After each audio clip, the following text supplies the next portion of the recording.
আজকের আমাদের ব্রিফিংয়ের উদ্দেশ্যটা হচ্ছে যে সামিট, ইনভেস্টমেন্ট সামিট যেটা হয়েছে, সেখানে যে ইনভেস্টররা যারা আসছে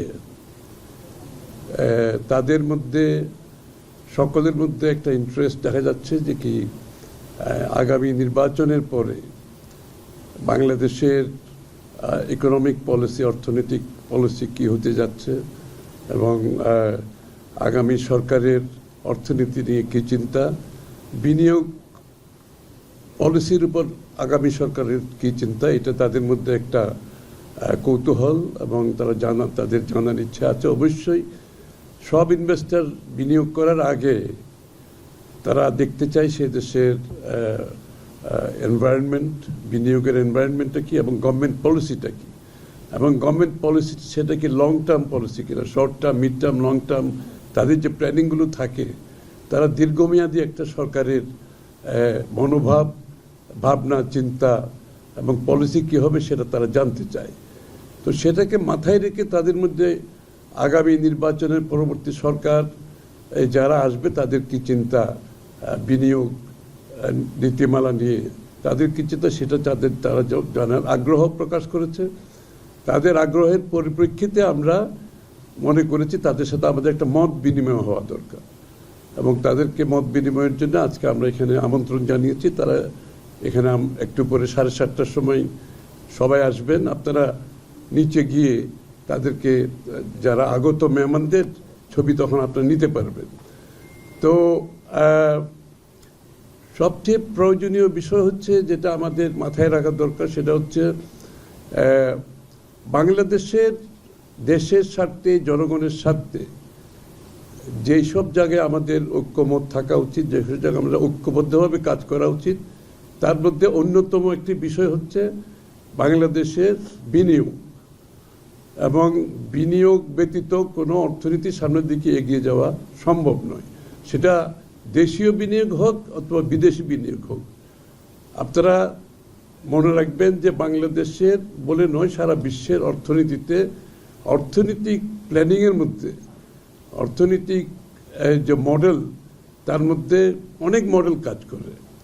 কোনো মডেলে আমরা দেখেছি টাকা ছাপিয়ে আপনার দেশ চালানো, আবার আরেকটা মডেল আছে ঋণ অথবা ঋণের টাকা ছাপিয়ে মাঝখানে দেশ চালানো, আরেকটা হচ্ছে বিনিয়োগের মাধ্যমে আপনার দেশের অর্থনীতিকে সামনের দিকে নিয়ে যাওয়া, যেটা হচ্ছে সবচেয়ে বেশি সাস্টেইনেবল। আপনি বিনিয়োগের মাধ্যমে যে অর্থনীতি এগিয়ে যাবে সেই অর্থনীতি সাস্টেইনেবল হয়। তো বিএনপি সবসময় থার্ড অপশন নিয়েছে যে বিনিয়োগের মাধ্যমে আপনার দেশের অর্থনীতিকে এগিয়ে নিয়ে যেতে হবে।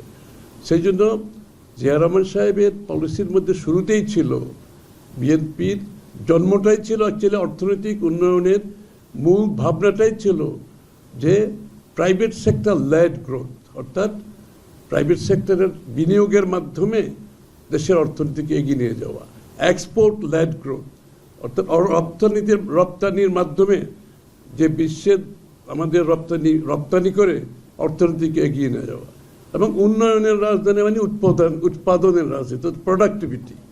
এই তিনটা অপশনকে এগিয়ে নিয়ে যেতে হলে আপনাকে বিনিয়োগ ছাড়া কোনো আমাদের অল্টারনেটিভ নাই। এই জন্য বিএনপির পলিসির মধ্যে এটা একেবারে বিএনপির জন্ম থেকেই এই ধারণা নিয়ে কিন্তু আমাদের রাজনীতি, আমাদের অর্থনীতিকে সামনের দিকে এগিয়ে নিয়ে যাওয়ার জন্য। এই জন্য বিনিয়োগের স্বার্থে আমরা মনে করি দেশের সকলের একটা ঐক্যবদ্ধ প্রচেষ্টা থাকা উচিত। যে কারণে আমরা এই বিনিয়োগ সম্মেলনে আমরা যোগ দিয়েছি, আমরা পার্টিসিপেট করেছি এবং আমরা বিনিয়োগকারীদের সাথে বাংলাদেশে তাদেরকে আসার জন্য আমাদের পক্ষ থেকে অনুরোধ জানিয়েছে। তারা জানতে চাচ্ছে আগামী দিনের সরকারে যারা আসবে তাদের চিন্তা ভাবনা নিয়ে তারা তাদের জানার আগ্রহ প্রকাশ করার মাধ্যমে আমরা আজকে মত বিনিময়, যেটা আমি একটু আগে বললাম যে সভা, তারা একটু পরে আসবেন, তাদের সাথে মত বিনিময় করব।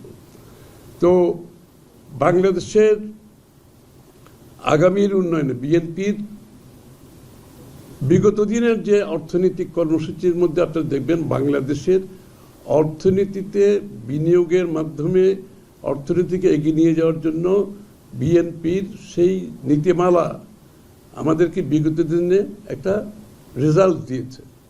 এবং সেখানে আপনারা যদি লক্ষ্য করেন, আমরা যখন ক্ষমতা থেকে চলে যাই, আজ থেকে কত প্রায় 17-18 বছর, 17-18 বছর আগে আমাদের বাংলাদেশের প্রবৃদ্ধির রেট ছিল 7.06%। 17-18 বছর আমরা সেই প্রবৃদ্ধি রেখে আমরা সরকার থেকে চলে যাই, এবং কারটা ছিল কিন্তু ঊর্ধ্বমুখী। সেই দ্বারা অব্যাহত থাকলে বাংলাদেশ এখন অ্যারাউন্ড 10 ডাবল ডিজিট গ্রোথ থাকার কথা ছিল, কিন্তু আমরা জানি বিগত সরকারের মিসম্যানেজমেন্ট, দুর্নীতির মাধ্যমে সেটা ধ্বংস হয়ে গেছে।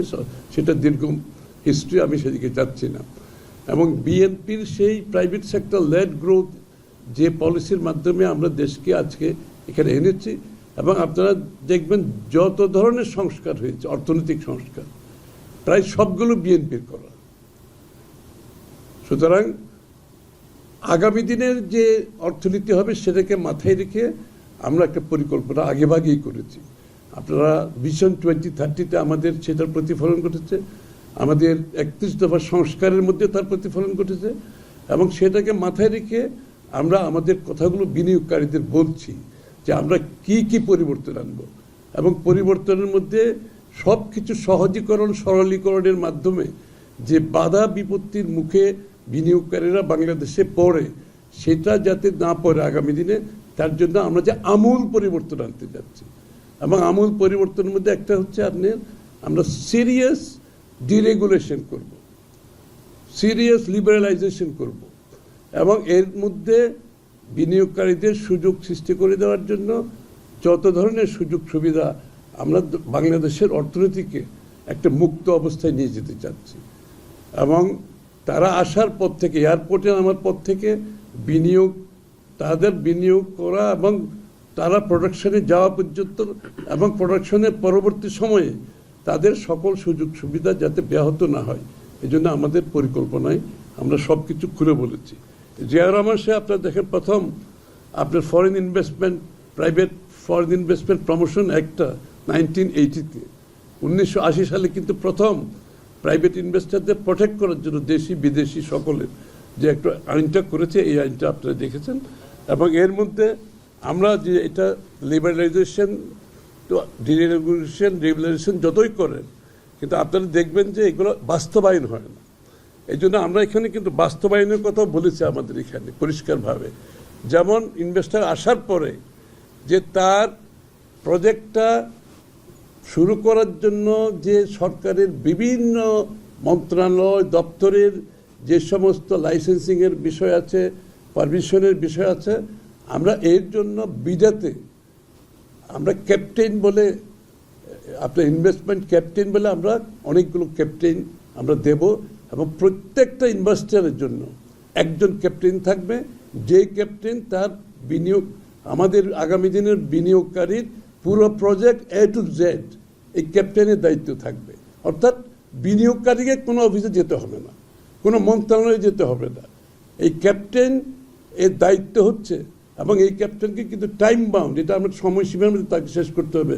যেমন আপনার লাইসেন্সিং যত পারমিশন 1 সপ্তাহের মধ্যে, তাদের ভিসার পারমিশন 1 সপ্তাহের মধ্যে, ইত্যাদি ইত্যাদি একটা টাইম বাউন্ড আমরা করে দিচ্ছি, যাতে করে বিনিয়োগকারী কোথাও যেতে হবে না।